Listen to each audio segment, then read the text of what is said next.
Good Morning Night Vale is brought to you by The Disappearances of Lydia Fontaine, a new independently produced and crowdfunded 10-episode original audio drama. Set in a deceptively familiar world of electronic surveillance and machine-mediated communication, The Disappearances of Lydia Fontaine follows Lydia Ryan and her friends, lovelorn Ethan and wannabe internet sensation Dee, as they struggle to unravel the mystery of her mother's disappearance. Escape the sinister Fontaine family, and survive the feud over her grandfather's supernatural legacy. It weaves bitter family drama and high-stakes intrigue with fantasy and cyberpunk elements to create a surreal mystery about secrets and grudges, old books, big data, and the promise of infinite knowledge. And do not forget the talking birds. It's a full-cast production with original music and a bespoke soundscape presented through a series of found-footage-style surveillance recordings. And it's important to note, this show was made entirely without generative AI. Even the computers are voiced by human actors. Episodes are free, and you can start listening right now with the Season 1 finale due to come out on August 16th. For more information, go to lydiadisappears.com. and find The Disappearances of Lydia Fontaine wherever you get your podcasts and start listening from the beginning. Insurance isn't one size fits all, and shopping for it shouldn't feel like squeezing into something that just doesn't fit. That's why drivers have enjoyed Progressive's Name Your Price tool for years. With the Name Your Price tool, you tell them what you want to pay, and they show you options that fit your budget. Enough hunting for discounts, trying to calculate rates, and tinkering with coverages. Maybe you're picking out your very first policy, or maybe you're just looking for something that works better for you and your family. Either way, they make it simple to see your options. No guesswork, no surprises. Ready to see how easy and fun shopping for car insurance can be? Visit Progressive.com and give the Name Your Price tool a try. Take the stress out of shopping and find coverage that fits your life, on your terms. Progressive Casualty Insurance Company and Affiliates. Price and coverage match limited by state law. You are swimming distance from a shore you cannot see. If you choose the wrong direction, you will drown. If you do not make a decision, you will drown. Good Morning Night Vale.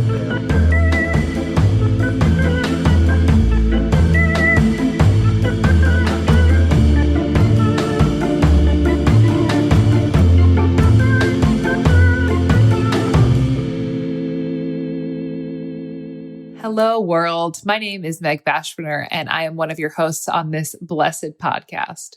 Good morning, everybody. This is Brother Hal wishing you the finest of days, yours in Flying Spaghetti Monster. And hey, bitch, it's me, Symphony. What up? And this is the show, Good Morning Night Vale. It's the show where we recap episodes of the hit popular podcast, Welcome to Night Vale, because it's fun and because we like to hear the sounds of our own voices.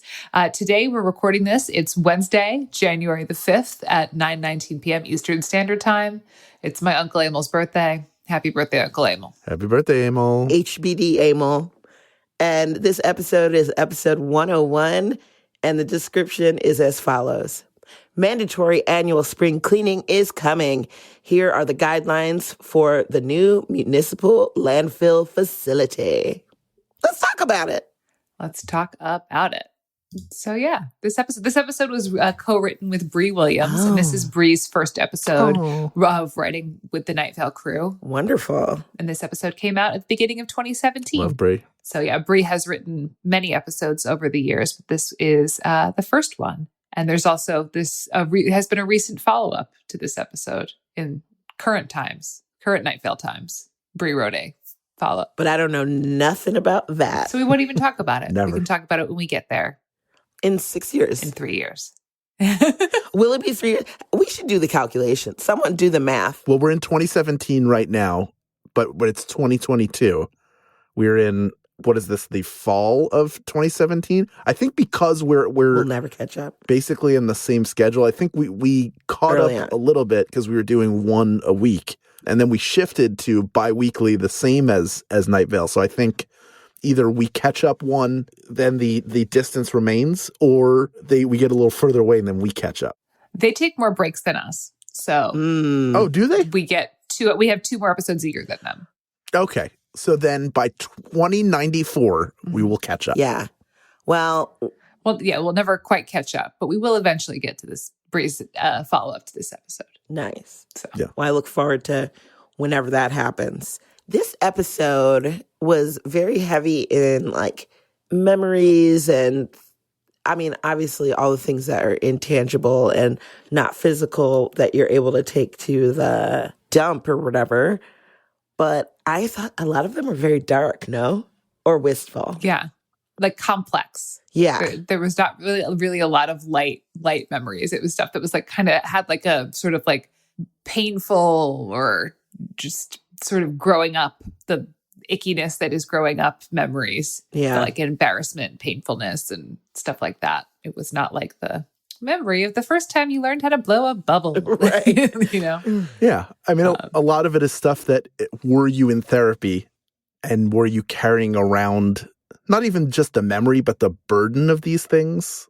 You know, you can't erase a memory, but you can change your relationship with it and how it continues to affect you.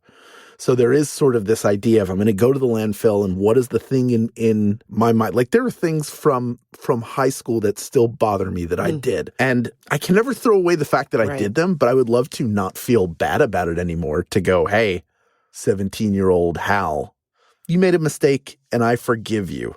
Like that's a big thing that I've discovered in therapy. It's like the idea of forgiving a younger version of yourself, or like somehow putting stuff to rest and moving beyond it. And that's what this feels like for me. Yeah. It's sort of the bad, how do you let go of those things? What if there were a landfill where you could go and just sort of pull them out of your head and toss them in there? What would that be like? And that's why it's such a well-written episode and such a fun thing to explore that I love any kind of piece of art that makes me think about how does this apply to my life?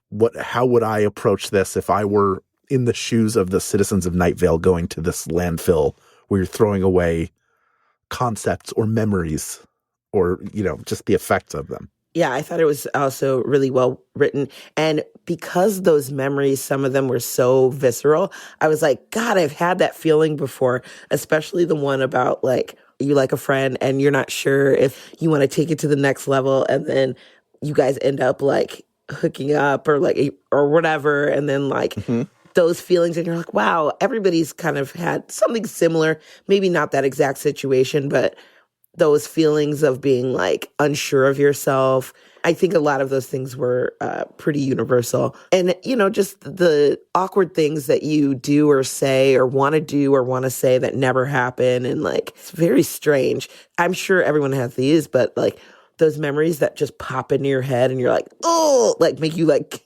cringe and like pucker a little bit at like, oh yeah, something you said, something you did, someone you did. And you're like, yikes.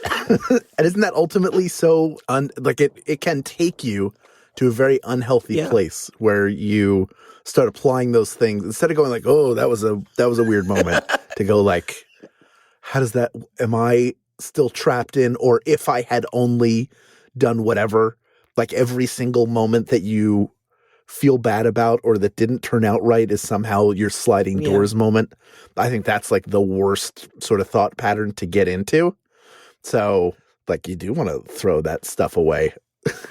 Throw it in the dump. Toss it. I think they also made an interesting point in that like when they were talking about, well, you could get rid of one whole year, but you know, that could have been the catalyst for this or something else. I do think about those things. I'm like, okay, yes, I don't regret anything in my life because it's gotten me to who I am, where I am, what I am today. And if I hadn't had those experiences, I would be in a different place, perhaps, right? And that I'm sure it would be interesting, but would it be me, you know? Yeah, of course. I agree with you 100%. That's sort of the mantra that I live under is even when I have those thoughts, it's like, well, ultimately, I have to be appreciative of everything or find a way to at least be neutral about it because number one, I can't go back and change it. And number two, there are a lot of great things about the present moment, about any present moment you're in. There are positive things to find. And every single bad thing that happened was part of that journey. It's all one big, what if you took away all the great things that happened Right. to you? That's all part of the whole. That's, how we make peace with ourselves and our existence. Yeah. Back to the thing you were saying about the year. This episode came out at the beginning of 2017. And I remember during 2016, there was a lot of talk about this is the worst year. Oh, this is the LOL. worst year ever. Like all the celebrities died. Yo, yeah, I forgot about that. Yep. And then, a point that I made during that year was that this is probably the best year for decades because it's just we're going downhill from here, obviously. And here we sit. And you were right, Meg. And you were right. Great job, 2016 Meg. wasn't so bad now, was it, guys? You could leave your house. If I had to decide between 2016 and 2020, I'd probably go 2020. But I don't know because 2021 was pretty shite for me. Mm-hmm. Yeah. Yes, it was. But I don't know. I kind of had a good time in 2020. I was chilling. I was like, besides the fact that I was sad I couldn't be out on the road with you guys and whatever, I was like, look at me. Yeah. I grew a bunch of plants, a crazy amount of plants. Mm-hmm. I learned how to do my own nails. And, things are pretty good. Were pretty good. And then 2021 was like, hey, jerk, go back to work. Yeah. 2020, Yeah. it was it was a really tragic and awful time for the world. Personally, I really needed a break. Yeah. And so it was this horrible forced break, but I actually kind of really needed the rest. So that was good. And then 2021 was hard, man. But I had the best thing in my whole life ever happened to me in 2021. Yeah. I had a baby and I love her and she's my whole world. But Mm-hmm. I don't know. It's been a rough year for the world. It's also I have pretty bad back injury and really bad postpartum depression. And having a newborn isn't easy. So it's, there's, that is what life is that it's not, there's not a year, there's not a specific frame you can put around the experience. Yeah. It's all good and bad at once. Absolutely. Right? Yeah. 2020 for me, just to throw my head into the ring, I feel like I figured out how to make the best of the situation in a ton of different ways. And then I had mentally budgeted for that year to be what it was once the pandemic started. I was like, all right, well, this is going to be for a while. And then I just wasn't ready for last year and it tore me down. And I'm still figuring out the green light to sort of build back up. But then on the other hand, great things happened as well. But that's life. At your shittiest, great things happen. And when you're at your best, terrible things happen. And there's no way you can ever have just one thing all the time. And if you didn't have one, you wouldn't be able to appreciate or learn how to cope with the other. Of course. Yep. Without great loss, great tragedy, great sorrow, you can't have great joy and great happiness, great peace, right? Yeah. Big. Why everything got to be so hard, universe? We're here to have a big time. You trying me. That's it. Big time. Yeah, I'm here to have a big time. We're here to have a big time. I'm here to have a very big time. Yep. The biggest. They say go big or go home. Well, I am at home and I'm still going big, I guess. Right? One interesting thing about this episode's it's beautifully written. One interesting thing about it, though, is the casting of you that happens, where there is because the instructions that they're given about what you can do, what you can bring to the landfill, and the character of you is created, which I love when Night Vale does that. Yeah. And we have the cast of, and we learn about this you person who goes back to their childhood home and sleeps on the couch and then had that terrifying experience with the black hole? The black hole and the mice and so. I was, in that whole experience, I was trying to figure out, they were the only ones who saw it above the water, right, at the beach or whatever. And then it was again in that weird hole behind a poster in their wall. And they were scooping out mice and throwing them outside. And then they saw the black hole again. That really chilled me down to the friggin' bone because I was like, they said it opened and closed like the aperture of a camera. And I was like, is this just a weird memory? Are these just flashes of some sort of darkness? What is this, a physical thing? Or I don't know. It was spoopy. It kind of feels like those moments that I hope everybody's had where you almost go out of body and you become like an observer of your physical world for just a second of like, I'm not me. None of this is real. What is going on? How am I sitting here? Like you kind of float out for a second, just mentally. So that feeling of like you're being sucked in by a black hole, but you're stuck to the ground at the same time. Like that's the feeling that's where my brain goes immediately. Like the times I felt that way of like, there's none of this is real. This is all fake. Nothing I've ever done has happened. Nothing I ever will do will happen. Like a snapshot of mortality. No, it's not even immortality. I mean, it could be, but for me, it's never immortality. It's just like it just all feels fake for a second. Like it's the Truman Show. That only happens when I would like smoke a new weed. I have no excuse then. Someone's like, try the bubble party weed. And you're like, okay. And then next thing you know, you're like freezing cold on a golf course. Like, what the? Had it. Time isn't. This one's called Poughkeepsie Backhand. Try it. You won't feel like you're in your own body anymore.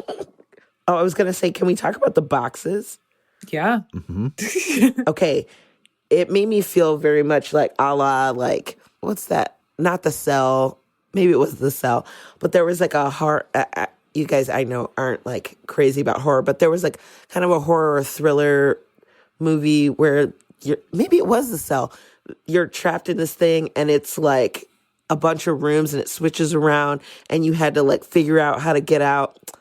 This could be a terrible nightmare that I have. I'm not sure, but I'm sure it's a movie. Oh, was it The Cell with Jennifer Lopez? No, I don't think it's actually that movie. I don't know. Wait, was it that movie?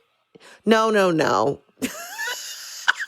Like a horror Matrix? I thought that's what The Cell was. No, because that one was like, she was going inside like a serial killer's sort of brain. But it's a movie about like, it's like a cube. Maybe it's called The Cube. I don't know. Sure. And it's like a box thing and there's these people in them and they have to like go through doors and stuff, like lift levers, and then people get caught and then die. And anyways, someone on the internet who listens to this episode. Is it new? No, it's older. Is it new? Because I feel like I saw a trailer for a movie like that. I'm gonna figure it out. It made me think of that, and I was very scared because I'm good at puzzles, but like when there's no stakes, and like people weren't coming out of those boxes, but some were. Yeah, and being really cryptic about how to go through it. Yeah, I don't know if I'd be very good at that because sometimes when I get under stress, I get really dumb. Yeah, like when you're like assembling furniture and you like lose the piece that's in your hand. Yeah.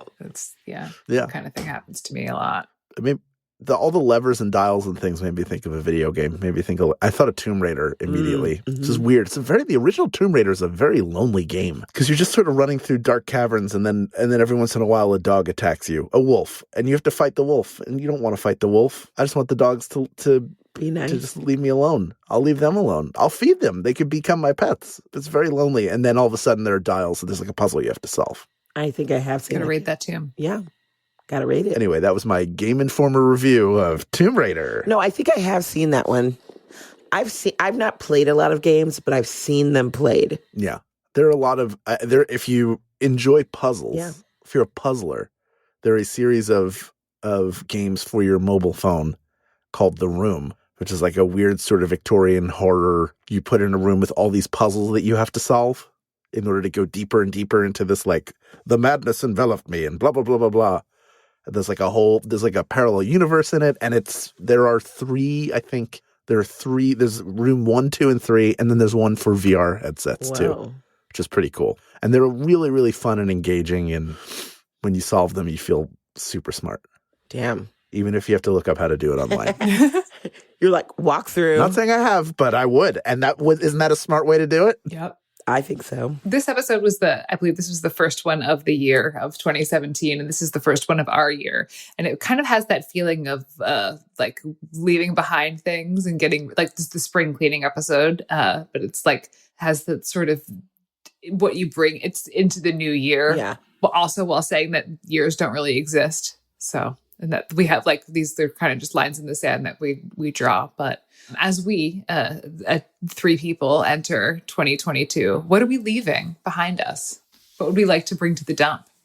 Ooh, I think I would like to bring to the dump my procrastination and my imposter syndrome. I know it's deep, you guys. Yeah.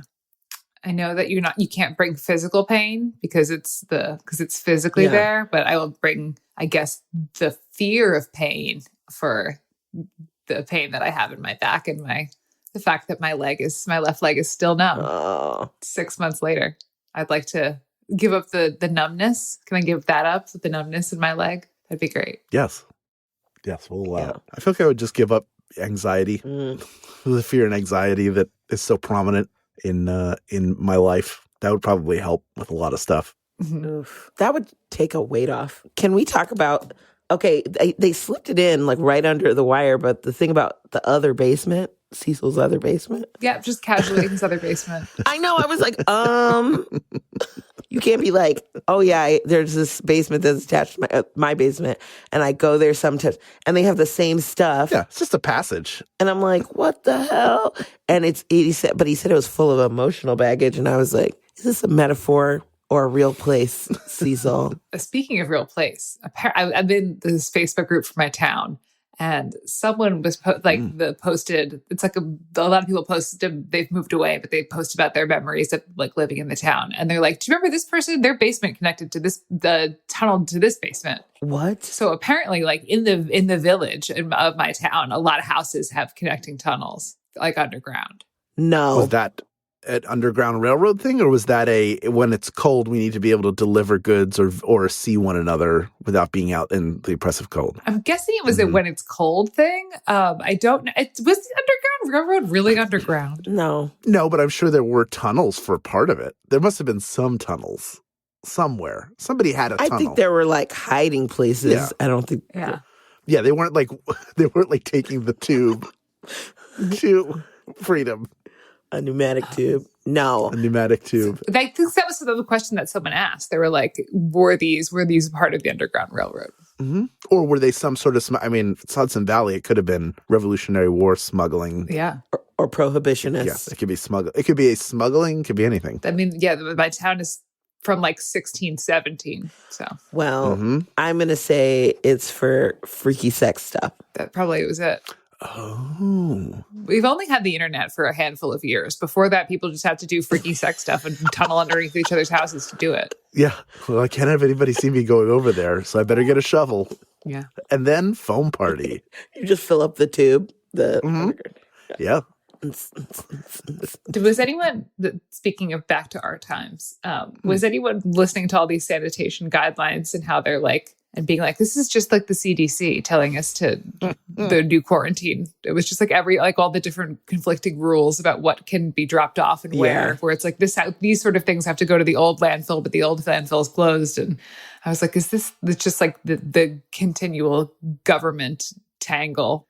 Was like, oh, we're living Night Vale right now. The CDC is straight out of Night Vale. Mm-hmm. I feel like all governmental bodies have some sort of tinge towards Night Vale because like, it's like when you see this in major cities where you're trying to find a parking spot and it'll be like, no parking except no parking on Tuesdays before 6 and then after 7:30, except on Wednesdays when there's street cleaning and only 1 inch of snow, or they'll tow you. And you're like... From November to July. And you're like, just give me the fucking ticket, bro. Like, I don't know. Yeah. No, it's very confusing. For sure in LA, if you ever see areas that don't have parking meters, you have to find the sign and read it. And when the sign has 2 sides, like what you're talking about, that list of instructions, it's just like, oh, can I just leave my car in the middle of the street? And if you want to take it, you can take it, because... this is like the opening scroll to Star Wars. There's no way I'm going to remember. Just like, it should just be like a thumbs up. How about a digital sign that has a thumbs up or a thumbs down, whether you can park there or not? We've got that technology. They can't make it that easy for us, because otherwise they'd have to... It's intentional. Not take our money. Yeah, it's all intentional. Yeah. They're setting a trap. How dare they? Shout out to LaCroix in this episode. Cecil keeps cases of LaCroix in his basement. Burning wood smoke. Although he pronounces it LaCroix. You know, for the longest time, I called it LaCroix too. And I got really irritated when people were like, it's LaCroix. I was like, shut your filthy mouth. It's French. It's LaCroix. Yeah, that's exactly how you pronounce it in French. It'd be La Croix. Yeah. If you're going to be, I mean, I also call it Target Boutique, so who knows? Get out of here. I do. I always thought it was La Croix, and then it wasn't literally until like 3 years ago that somebody was like, LaCroix, and I was like, huh? It's hard to believe how long it's been. It feels like it's newer, but I definitely remember where every comedy venue in LA, like every comedian was drinking LaCroix. So it was constantly backstage. It was just all of a sudden it was everywhere and everyone was drinking it all the time. And I don't know how the trend started, but it spread so quickly that it was like rabbits multiplying. Like I don't remember. Do you remember a point in time where all of a sudden it was LaCroix? Yeah, what happened? Does anybody know? I remember the first time I had one. Really? What was it like? It was Pamplemousse. It was at the theater in Charleston, the venue in Charleston. They had it in the green room, and I was like, "This is delicious." That was the first time you had it? Mm-hmm. And then from that point on, we put it on the rider. Okay, like I remember LaCroix, whatever, from like a long time ago. My mother was LeCroy Jones. I remember my mother was always a seltzer water person. She loved, different types. She loved flavored waters, and like we would try all these different kinds. And I remember having it, but being like, okay, this doesn't taste like much, because my mom always liked like Clearly Canadian, which is basically like clear soda, I think, because it's just like too fruited and not like in the way that a Spindrift is. And now I'm a fucking seltzer water aficionado. Like, I know all the fancy sodas. But yeah, it became like more popular, like within the past, like I would say 5 or 6 years. Like more people were having it like just out and about. Because it was going the way of Tab before that, I think. It was a Midwest thing. Like you couldn't even get it anywhere but the Midwest. Oh, really? Mm-hmm. Oh, I didn't know that. I guess that's why I was like, I've grown up with it, so I don't know what people are talking about. But like, oh, that's funny. And then it busted out. Yeah. Huh. And then now there's Bubbly. Michael Bublé. LaCroix. And the Waterloo. Waterloo's the shit. When we first started drinking. I really enjoy Waterloo. Plus, I like that ABBA song. Waterloo. Mm-hmm. 1, 2. Yep, you know the one. But I also enjoy motherfucking Topo Chico. If you want real spicy water, bubbles. You want a little frizzle or frazzle, get some Topo, baby. Baby. Let's move on. The corrections. First of all, it made me think of our Strong and Wrong segment, which, by the way, I have an entry, Strong and Wrong. I think last episode I was talking about how we only, or was it the Patreon thing? I don't remember. I said something about, oh, well, we probably only use 10% of our brains anyway. That's what they say. And you were like, no, I think we use our whole brain. It's true. We do use our whole brain. That was just a myth that I've been told, I've been fed a bag full of lies my entire life. Mm-hmm. And I'm just now waking up from that. So forgive me. You're using all your brain. I'm using each and every one of these brain cellies. Hey, braining with power. For real. But, I spend most of my time like smooth brain, no thoughts. You know what I mean? Smooth brain, yes. Smooth brain, no thoughts. You would slip and slide off my brain if you tried to stand on it. That's how smooth it is. Zero friction on my brain. Yeah. But yeah, the corrections that found items are a clattering. Mm-hmm. Clattering of boxes. Yeah, I thought that was funny. I always think those are fun, like a murder of crows. Yeah, collective nouns. Yes. Nouns of gathering. We like to come up with ones. Joseph and I come up with ones for dogs. Oh yeah, what do you call them? Like French bulldogs. Okay. A group of them is a crepe. A group of pugs, I believe, is a snore. Okay, yeah. A group of golden retrievers is a butter pat. No, a butter dish. Butter dish. What's a group of corgis? A group of corgis is a pill bottle. Yeah. You'll have to come up with one. So they're fun. It's fun. That's all I can think about now. Oh, poor old woman Josie. Dubs. She back. I like how Cecil just like straight up gives her medical information out to everyone on the radio. There's an infection and the infection's not gone yet. You don't care about HIPAA. I think that's HIPAA.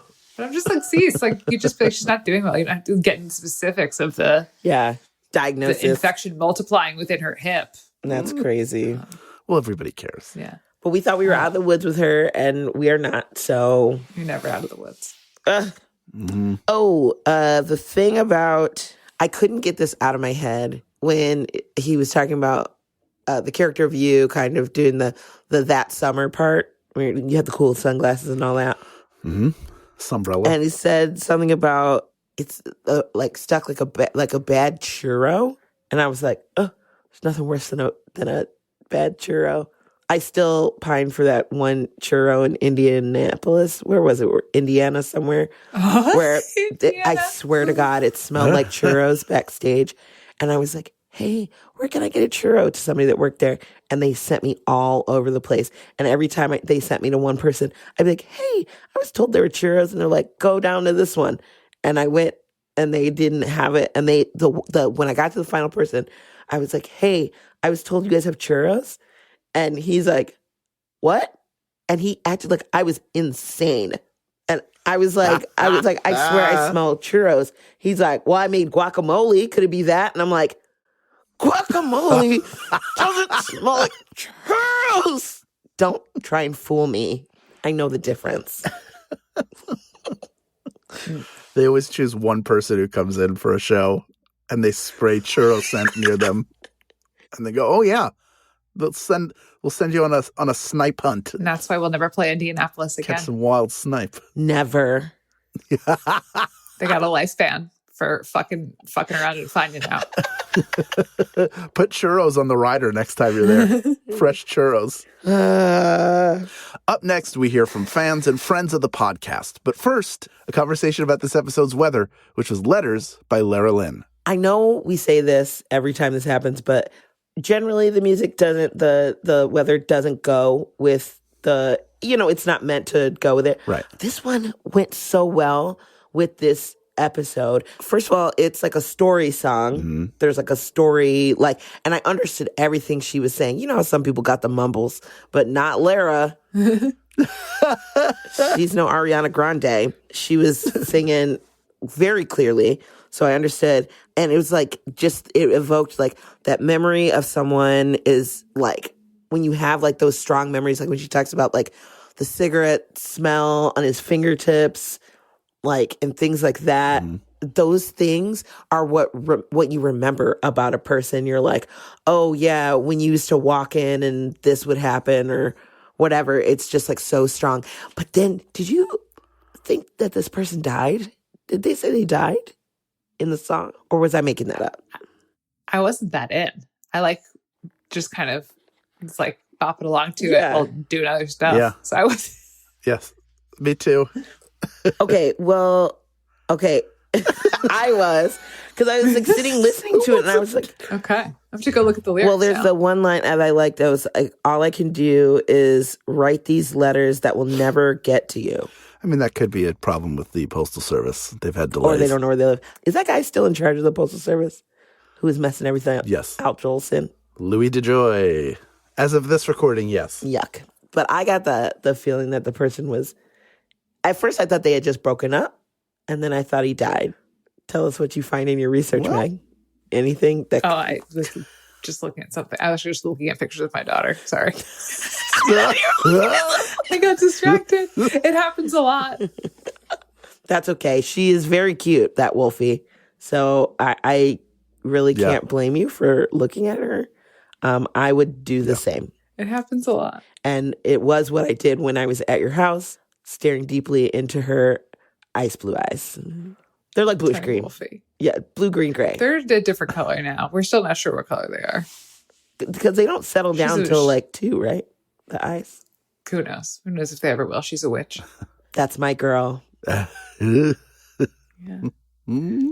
So Lara Lynn, Nashville singer, songwriter from the post-Americana realm. She's sort of a big get. She's on tour. She's on tour right now. Okay. And she will be on tour this spring. Joseph likes her music, and he messaged and got permission. So that's how Lara Lynn ended up on Night Vale. Wow. The Tastes of Joseph Fink. It's so interesting to me every time that happens, though, because sometimes people are just like, yo. I mean, Joseph's music tastes are, I would say, quite left of like they're very like indie. A lot of his people that he enjoys musically, which I'm totally into, but like I never got that deep into music. I'm very much top 40s, bubblegum pop, like hip hop, the raps and the the songs that are on the radio, and on the MTVs. Not anymore. They don't play music. But you know what I mean. And I always find it so interesting that Joseph just reached out to music. But musicians are just like us. They want their art out there, right? And sometimes all it takes is you being like, hey, you want to put your song on my show? And they'll be like, yeah, sure, why not? Right? Why not? Yeah. And I'm sure that is the exact word for word email that he sends them. Hey. That was it. Sup? Want to be on my podcast? And they're like, yeah. Coy. It's flirting through email, but for music. Do you know what time it is right now? No, tell me what time it is. It's time to take the cold, wet dough of this fan zone, put it in hot oil, and then roll it in cinnamon sugar for our first ever FanZone Churro. Oh, FanZone Churro. Churro. Oh. Stay right there. Good Morning Night Vale will return after a brief break.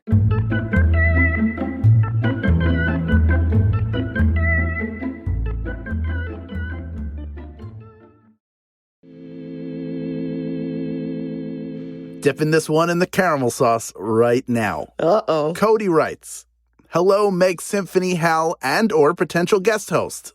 That's nice to accommodate for that. My name is Cody, and while I don't have a theory for you all, I wanted to let you know how much Night Vale means to me. In order to do so, I need to give you some context. I grew up in Garland, Texas, a town coincidentally near Jeffrey Craner's hometown of Mesquite. But in 2014, I left home to study musical theater at a school near St. Louis, Missouri. Near the end of my first semester there, my father passed away from a sudden severe heart attack. I was incredibly close to my dad, so it absolutely shook me to my core and forced me to deal with many things I had never dealt with, namely severe anxiety and depression. While trying to reorient my life and brain after this devastating event, I desperately sought comfort in the arms of strangers via a certain app. During one of my daily grinds, that's a hint, I started talking to someone who introduced me to Welcome to Night Vale.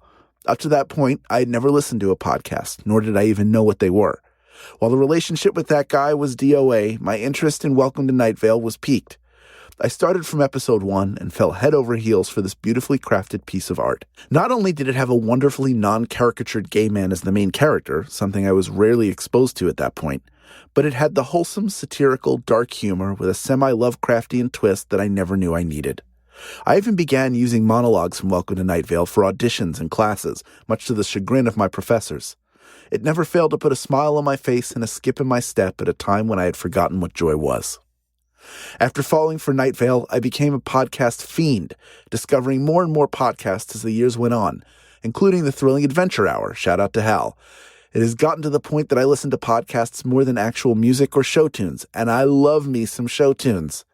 Out of all of them, however, Welcome to Night Vale and now Good Morning Night Vale are the shows I look forward to the most. Getting to venture back into the weird world of Night Vale, one episode at a time with you three has been nothing short of spectacular, and, coupled with a ton of therapy, has helped bring me out of some of the darkest moments of my young adult life. So thank you all so much for everything you all have brought to my world, as well as many others. I legitimately would not still be here without each and every one of you. P.S. Hydro:(therapy). It has been 0 days. Cody, thank you for that. I'm sure, like me, the logistics of the whole thing eludes you, and the image you have in your mind can't possibly be accurate, and it seems like nothing but discomfort and poo-poo everywhere. But more importantly than that, we're all glad that you're here and glad that you continue to be here because you are important and you matter. And anyone else who is listening to this, you are important and you matter, and we are glad that you're here too. So thank you for taking this journey with us, and a hydro:(therapy) to you as well. Cody, you had me until then. I mean, really? You guys. Do you know like the fountains you get at a wedding? No. Never mind. I'm going to stop. I'm not going to do it. Let me stop. Next up in the churro, we have Audrey. Audrey writes, "Hello, Meg, Symphony and Hal. I'm writing this email while listening to Good Morning, a new sheriff in town on January 3rd, 2022, also known as the fourth day that I have had COVID." Oh, no. That was from me, not from Audrey. Continuing, yeah. I even followed all the precautions and was going to get my booster as soon as 15-year-olds could get it. But here we are. We're only 15. Oh, you poor babe. And I couldn't help but nervously laugh when Meg said, hopefully we'll be back out on the road in 22, considering the numbers are going up again. This podcast has brought me some comfort while I've been quarantined to my room since my mom, who works in a school, wants to go back to work because our district is extremely understaffed. I discovered Night Vale through a friend who was a huge fan and would tell me about how excited she was when big things happened, such as Cecil and Carlos getting married. I was very confused when she showed up at our ultimate Frisbee practice grinning and told me they got married. I finally listened in August of 2021 and binge listened until I was fully caught up. I've convinced two of my other friends to listen, and while they're very confused right now, I think they're enjoying it. I also have a headcanon for exactly what Night Vale is. I think Night Vale is some kind of afterlife or in between the afterlife, and that's why nothing quite makes sense in that world. I think that also makes Cecil, and formerly Leonard Burton, some kind of god, since they can see everything that happens in Night Vale. I look forward to hearing your thoughts on this. Audrey, she, her. Well, Audrey, I'm so sorry you got COVID. I hope you are doing much better now. I know it's only the 5th of January. I really had to think hard on what day it was. But I hope you are feeling better, and I hope you are able to get boosted once you recover and are feeling better, and you are allowed to. You're such a young babe. Stay healthy as much as you can and stay safe. As far as your headcanon goes, I'm not going to say Cecil's a god. That's where I'm going to leave that one. I'm not going to say Cecil's a god. Mm-hmm. He's too silly. But, I mean, I guess if for those of you out there who do believe in God, our God is probably pretty silly too, huh? So what the heck? But I don't know. It would be interesting if they were in some sort of limbo, that Night Vale was some sort of limbo, and that's why time is all weird there and everything's strange and confusing. But I very much would think that Cecil was a part of it because he's just as confused as everybody else is, and he doesn't seem to really have control over much. Keep listening. You're a babe, Audrey. Aaron writes, "Hello, Meg, Symphony and Hal. At the end of Good Morning Toast, Meg said in the credits to tell you what we eat to celebrate the holidays, so I thought I'd share. My dad's family is very big and very Italian-American, and we always eat lasagna as our Christmas dinner. As a kid, I never realized that this was unusual. I just thought that every family ate lasagna at Christmas and was confused to learn that people ate other things to celebrate Christmas. This year, I'm not spending Christmas with my whole family because of COVID, so I was making lasagna while listening to Good Morning Night Vale. Thanks for all you do, and Happy New Year. Hopefully 22 is a good one for all of you. P.S. Hal, the well, hello there, buddy. Well, hello there, buddy. I can't do it. Hal's going to have to do it. The Hello There, Buddy TikTok account you were talking about is one of my favorites. Aaron. Old-time hockey. Thanks, Aaron. I'm also an Italian-American, and I also eat lasagna on Christmas Day. This year, we had Big Ziti. It was just Joseph and Iris and I. Because of COVID, we didn't go see my parents, and I didn't want to do a lasagna. But yeah, we always eat some sort of cheesy pasta on Christmas. Yeah. So you're my paisan. And that account is Old Time Hockey, HAWKEY. Great. Well, hello there, buddy. Hello there, buddy. Thank you all so very much for listening, for joining us, for listening to Welcome to Night Vale and Good Morning Night Vale. The next episode is Love is a Shambling Thing. And until then, good morning, Night Vale. Good morning.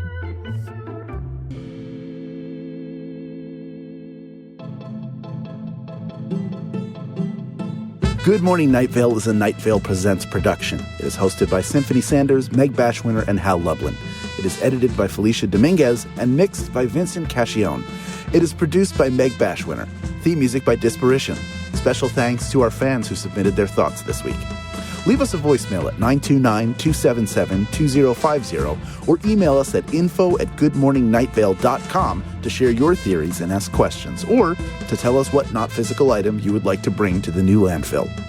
This show is powered by our patrons, like Allison Graham, Kate Bishop, Hope Mazika, Chewy Pancakes, and Bray Palmer. Chewy Pancakes is so good. If you're interested in supporting this show in exchange for lots of fun, exclusive, insider, hyper-cool kid content like our special Episode 100 Fan Zone, check us out at patreon.com/goodmorningnightVale. For more info on this show, go to goodmorningnightVale.com and follow us on Facebook and on Twitter at Night Vale Chat. Special thanks to Joella Knapp, Jeffrey Craner, and Joseph Fink. The churro ingredient of the week is reconnecting with the person on the other side of the nasal swab.